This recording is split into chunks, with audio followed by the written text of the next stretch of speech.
जमिनी उद्योगपतींच्या घशात घालण्यासाठी वक्फ सुधारणा विधेयक अशा शब्दात राऊतांनी टीका केलेली आहे। मुंबईमध्ये वक्फच्या जमिनीवर काही उद्योगपतींची घरं असल्याचं राऊतांनी म्हटलंय।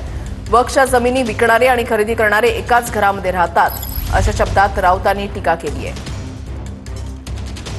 जमिनी आणि हिंदुत्व याचा काय संबंध लावायचा आहे? लोकांनी 2 लाख कोटीच्या जमिनी ह्या लोकांना खायच्या।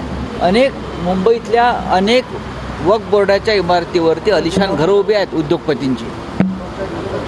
ती कायदेशीर करण्यासाठी बिलं आणले आहेत। हे मोठे उद्योगपती कोण तुम्हाला माहिती आहे? अमित शहा असं म्हणाले की 2025 पर्यंत ज्या मशिदी आहेत, मदरसे आहेत, दर्गे आहेत, आम्ही त्यांना हात लावणार नाही। किती महान विचार दिला, आम्ही त्यांना हात लावणार नाही, पण रिक्त जमिनी आम्ही विकू आणि गरीब मुसलमानांना पैसे देऊ। शक्य आहे का?